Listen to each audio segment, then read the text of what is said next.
Spill is brought to you by Lanza, Walker Valley's best partner.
Now will everyone stand for the pledge?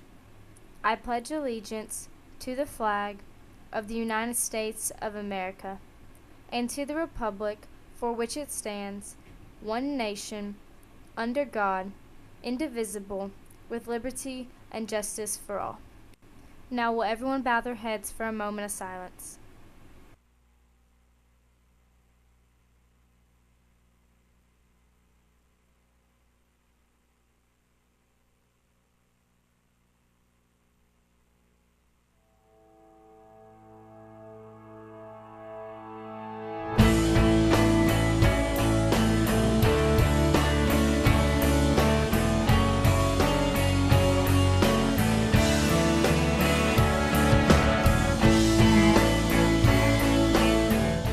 Hey Walker Valley, it's Friday, May 6, 2016. I'm your host, Jolie. And I'm Jonathan. Let's take a look at today's announcements.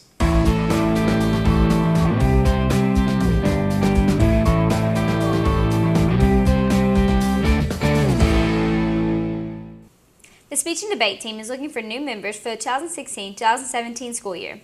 Come to a recruitment event on Tuesday, May 10th during CCRT time at G107. You may get a pass from Ms. Burrell in the main office. Hope to see you there. Here's today's question of the day.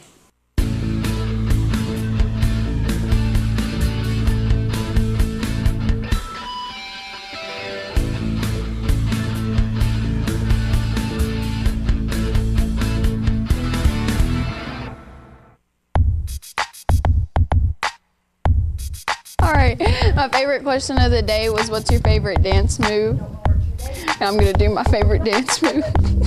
I've been watching.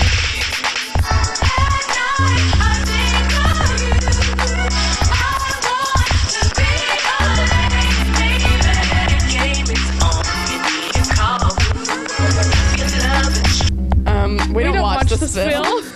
Okay. What's your favorite movie? Is Santa Black? Where was the first man found?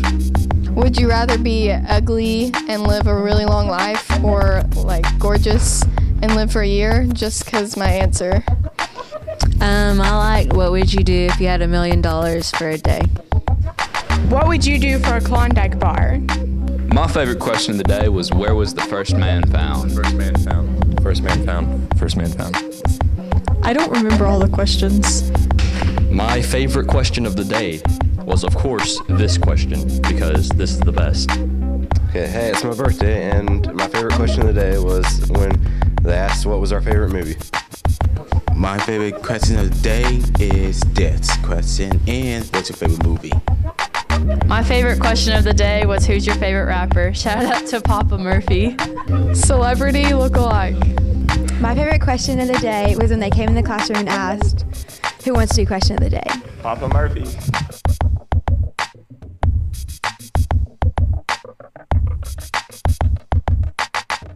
The Sonic Drive-Ins in Cleveland are looking for upbeat, hardworking individuals to join their teams. They have cook and car hop positions available. You must be 16 years or older to apply. For more information, contact Heather McDaniel at 423-472-6391, or you may apply in person at any location in Cleveland. Here's this week's Gaming Corner.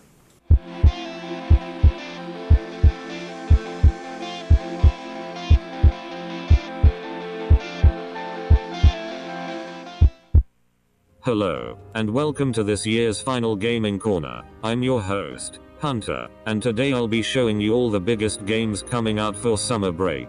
I'll be covering all games releasing in the months of May and June, but I'm excluding July, due to there being no large game releases. But without further interruption, let's get on with it. On the 3rd of May, Battleborn releases for PC, Xbox One, and PlayStation 4. This first-person arena-style shooter is basically Blizzard's Overwatch competitor, featuring different playable characters you can play as in a single or multiplayer story. This features about 25 characters to play as, so make your choice to wield a katana, bow, and many more. Play against your friends, family, or strangers online, and dominate the game in arena and capture the flag types of matches. Next, on the 10th of May, Uncharted 4, A Thief's End releases for PlayStation 4. This third-person action-adventure platformer features Nathan Drake in this fourth and final installment in the Uncharted series set several years after the events of Uncharted 3, Drake's Deception. With Nathan Drake now retired as a fortune hunter, settled into a normal life with his wife Eleanor Fisher, his world is then turned upside down when his older brother Sam, long believed to be dead, suddenly reappears seeking Drake's help. Together they embark on a globe-trotting journey in pursuit of a conspiracy behind Libertalia, a long-lost pirate colony, and its fabled pooled pirate treasure. Naughty Dog outlined the game's plot as his greatest adventure yet and will test his physical limits, his resolve, and ultimately, what he's willing to sacrifice to save the ones he loves. Think about this game as Indiana Jones, but hopefully this fourth sequel won't be absolutely disappointing. Now, on the 13th of May, Doom releases for PC, Xbox One and PlayStation 4, a spin-off of the 1993 first-person classic. The game will feature a large arsenal of weapons, which can be collected and freely switched by players throughout the game. Weapons such as the Super Shotgun and the BFG 9000 will return. Additionally, melee weapons such as the chainsaw, which can cut enemies in two, are also featured. Many enemies from the original games like the Revenant and Cyber Demon return as well, some redesigned. As the combat system of the game puts emphasis on momentum and speed, the game allows players to perform movements like sprinting and double jumping. A combat system known as push-forward combat is featured, which discourages players from taking cover behind obstacles or resting to regain health. Players instead collect health and armor pickups scattered throughout levels, or defeat enemies to regain health. The final big game for the month of May is Overwatch, releasing on the 24th, and as stated earlier, is a competitor to Gearbox's Battleborn. Brought to you by the same company who made World of Warcraft and StarCraft 2. This first-person team-based shooter features different heroes to play as, all with different abilities and weaponry to choose from.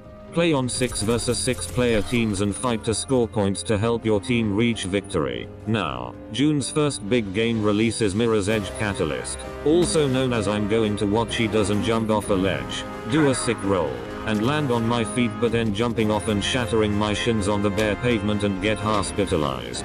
This exciting free-roaming first-person platformer puts you in the place of Faith Connors as she progresses through a futuristic city called Glass. Similar to the original Mirror's Edge, players traverse the city using aspects of urban exploration and parkour movements to complete missions and evade enemies or knock them off of their feet. Players can also make use of environmental objects such as zip lines and ledges, and equipment including mag rope and disruptor to travel across buildings. When players mark an objective on their map, Faith's runner vision is activated and some scenery items automatically highlight in red. These act as guides to lead players towards their objective. Next, I'm unsure of what official date this releases, but Ark Survival Evolved releases for all consoles. Already released for PC, this first and third-person action-adventure survival game. Players must establish a base, with a fire and weapons. Additional activities, such as taming and feeding dinosaurs, requires more resources. You must build a base, find or make weaponry, and tame dinosaurs in order to survive to your fullest potential. There honestly isn't much more to the game than survival, but it's still incredible. Finally, on the 21st of June, No Man's Sky releases for PlayStation 4 and PC. In this free roam action-adventure title, players take the role of a planetary explorer in an uncharted universe. They are equipped with a survival spacesuit with a jetpack, a multi-tool that can be used to scan, mine and collect resources as well as to attack or defend oneself from creatures and other entities while on a planet, and a spacecraft that allows them to land and take off from planets and travel between them and engage in combat with other spacefaring vessels. With this equipment, the player is then free to engage in any of the 4 principal activities offered by the game: exploration, survival, combat, and trading. The player character can collect information on the planets and the life forms and other features of these planets to upload to the Atlas, a galactic database as depicted in the game's cover artwork, which they are paid for with units, the in-game currency. Units are used to purchase new survival gear, tools, and spacecraft with more powerful abilities and defenses, allowing the player to explore more of the universe and survive in more hostile environments. Such upgrades can work in synergistic effects. The scanning feature of the multi-tool initially starts as a short-ranged directed beam, but can be upgraded to have much longer range, spanning all directions, and locating minerals and other resources buried in the ground. Well, that's all the time we have for today, but before I go, if you want to keep up with the Gaming Corner over the summer, the Gaming Corner official YouTube channel is online. So look up Gaming Corner version 2, and subscribe to keep up to date on gaming reviews and releases. I'm your host Hunter, and this has been your final weekly installment of Gaming Corner. Now it's time for an awesome commercial break and then a Coop Noop with your Walker Valley Sports.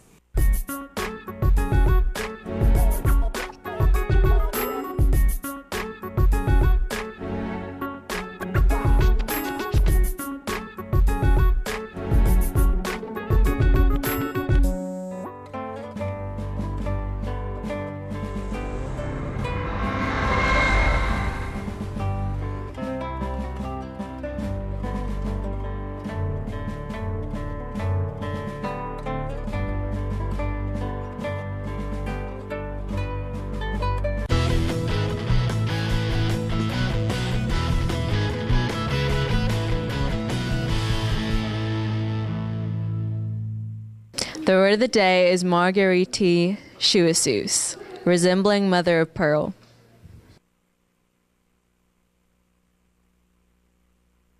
Hey Walker Valley, I walk around school and do some magic tricks, specifically card tricks that people get the best reactions, and this is Melt Magic. So I just want you to pick any card in the deck. Don't pick that one because that one's kind of obvious. So, any card in the deck. Hey, look, isn't that a pretty popular girl? Okay, good. All right, I got a card. You got it? Okay. So tell me about where the middle of the deck is. There. All right, now I just want you to just put it right there. Okay. I saw you looking. Were you looking? No, I didn't look at you. Okay. I can't see it. Okay, so I just want you to make sure your card's in there.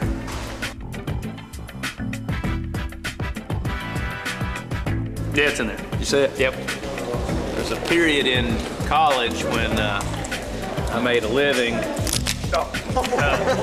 doing other things, not shuffling cards. My advice is you don't say anything else moving forward.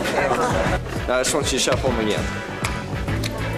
To right to... 15 minutes. I'm just gonna cut the deck, just anywhere I want. I'm gonna take a card from the middle. Is that your card? Negative. What about this one? Negative. What about these two? Negative. So I couldn't find your card in the deck, so what I want you to do is I ain't gonna slap it out of your deck, but we'll pick them up. It's not 52 card pick deck. So I just want you to hold the deck like that. Alright, now what I'm gonna do is I'm just gonna slap it out of your hand.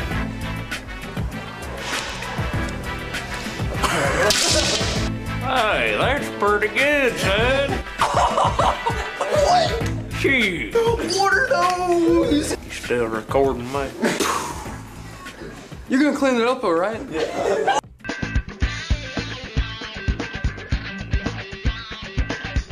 Walker Valley Sports. Sponsored by Mix 1041, your home for Walker Valley Sports.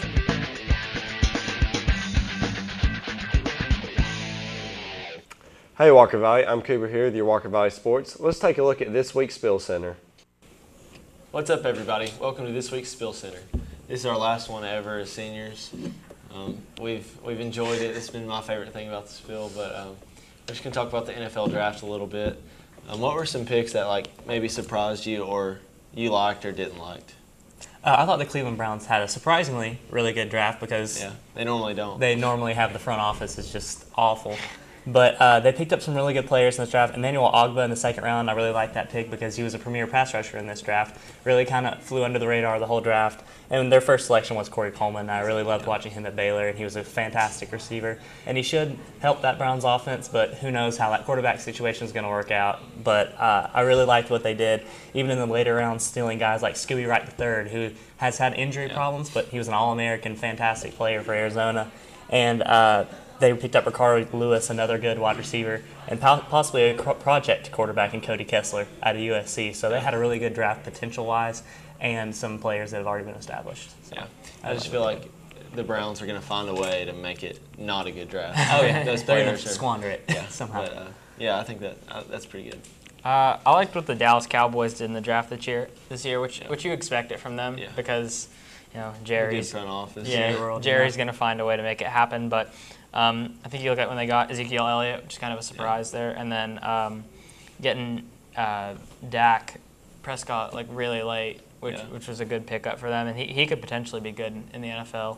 And then obviously we know what Ezekiel Elliott can do with that pro style running. So I think that the Dallas Cowboys had a really good draft pick. I think Ezekiel Elliott fits their scheme. Perfectly. Yeah. And I think Dak Prescott, he reminds me of a Russell Wilson. Yeah. He came from a pretty good school. He wasn't a lesser known college player, but I feel like he could work into being a quality starter one day after Tony Romo. Yeah. But and the Cowboys should have one of the most explosive offenses in the NFL this year, behind the best offensive line in football. If they can stay healthy. Yeah, and even if Tony Romo can stay healthy, really, that's the most important thing. You have Des Bryant, who's arguably one of the most physical receivers in the game, and Ezekiel Elliott's almost walking into the situation that Emmitt Smith walked into, where they had just a wonderful offensive line. They had a guy kind of like Troy Aikman and Tony Romo, and they had some great wide receivers and Michael Irvin. So it kind of is reminiscent of those old Cowboys teams. So maybe they'll restore that franchise to greatness. I thought two teams had really good drafts. I thought the Titans had a really good draft because they got three people that could be quality starters one day. They shored up the offensive line at the beginning, which was a major problem last year. And they got a great pass rusher, Kevin Dodd. He wasn't that consistent in college, but when he was good, he was definitely one of the best pass rushers. And then they got Derrick Henry, who's my favorite player. I don't know if he's going to start necessarily right now over DeMarco Murray, but it's still going to give them a 1-2 punch at running back. So I think they had a good draft. And then the Jaguars, the Jaguars got the two best defensive players in the draft, arguably. You got Jalen Ramsey, which was an awesome pick at 5, and then Miles Jack fell to them in the second round, which was crazy. He couldn't really stay healthy in college, but he's still fantastic. That's a great draft. Who y'all think was the number one best player, best fit for the school the NFL team they went to? What was the best? What was the best pick? I really like Jared Goff going to the Los Angeles Rams, because I'm not entirely sold on him, but he really fits into that West Coast style offense. And he's staying in the same state, yeah. But he'd never be a top 25 team in college. That's the one knock that I have on him, is that he wasn't a winner. But he has all the intangibles. He's a 3-year starter. And I really think that the Rams can make that next leap with him next year, because that defense was always really solid. Todd Gurley in the backfield, and they have some weapons out on the outside. So I think the Rams picked up a really good player that can set that franchise forward. What do you think? I'm going to stick with Ezekiel Elliott for that one too. I just think that the Cowboys situation, like you talked about, with the openings that they have and the offensive line that they have, and we've seen what Ezekiel Elliott can do. So I definitely think that Ezekiel Elliott coming into the Cowboys with their style he's the best fit. He's an instant impact kind of player. He is. There are a lot of good picks in this draft, but I think the one it's kind of under the radar, because Keanu Neal for the Falcons, he was kind of not really that well known. He wasn't an overhyped pick. A lot of people thought he was going to be a second-round pick, but they got him at safety. We didn't really have any good safeties. We haven't had for a while. We've been pretty inconsistent on defense, especially in the passing game. And I think he reminds me of Cam Chancellor kind of. He's a heavy hitter guy. He's not really a coverage guy, but he's still, I think he has a lot of potential. So I think that can help our defense a lot. And then lastly, what's like a pick that you kind of didn't like in the draft? I think I didn't really like either of the quarterbacks. They both traded up a lot to get the first 2 picks, Jared Goff and Carson Wentz. And I just thought this was a really bad quarterback draft class, and I didn't like either one of those. I don't think either one's going to really pan out the way they want them to. To me, those 2 picks are boom or bust. Yeah. Like, I think Carson Wentz has all the intangibles, so does Jared Goff. But you look at those 2 quarterbacks, they have the arm strength, they have the brain, they have the experience, they have the wins under the belt, but it just seems like that they're not the elite talent that we've been used to coming out of the NFL draft, or at least the depth at quarterback. But there's some guys later in the draft like Paxton Lynch that could work out and pan out. Yeah. But I think the Eagles made a good pick in Carson Wentz because they can have a solid backup for Sam Bradford, even though he's not really liking that whole situation. Carson right Wentz now. is also from Philadelphia, so so that always helps with. I just think Jared Goff's too inconsistent. He threw a lot of interceptions. Yeah, he doesn't throw 4 picks against Utah. I was gonna say that's the game that I watched him play, so I have like a bad memory of him. But quarterback. Yeah. And like we said, he's never beat a top 25 team. So we'll see. He plays a top 25 team every week in the NFL. Yeah. So we'll see how that works out. So I don't know if that was a great pick, but it could be. Yeah. Well, that's been this year's Spill Center. This is our last one ever. So thanks for watching us, and now back to your host. The soccer team will open up district play Friday as they will host Ooltewah. The game starts at 6:30. The softball team will also start district play Friday as they will travel to Ooltewah to take on East Hamilton. Well, that's all for your Walker Valley Sports today. Tune in tomorrow for more updates on your Mustangs. I'm Cooper, and not a Yachties with your weather and your 5-day forecast. Walker Valley Weather. Sponsored by Channel 3 Eyewitness News. Coverage you can count on. Hey Walker Valley, I'm Ayadis here with your Valley weather. It's currently 59 degrees outside. The high today is 61 with a low of 46. Now let's check out your radar. As you can see, we have few rain showers on our radar. Clouds will build up a little bit through the afternoon and we might get a stray shower or 2. Let's check out your 5-day forecast. For the rest of the week, we will have highs in the 70s and lows in the 50s. On Friday, Saturday, and Sunday, we will have clear skies. Then on Monday, we will have partly cloudy skies. Well, that's all for your weather today. For more information, go to WRCBTV.com. I'm your weather girl. Everyone have an amazing day, and now back to your host. Be sure to follow us on Twitter or Instagram at The Spill TV. Like us on Facebook or check out the all-new features available on the Spill app for iPhone and Android devices. That's all for your show today. Follow us on The Spill. Remember, we won't have a show this Monday. I'm your host, Jolie. And I'm Jonathan. And I'm Cooper. Everybody have a great day.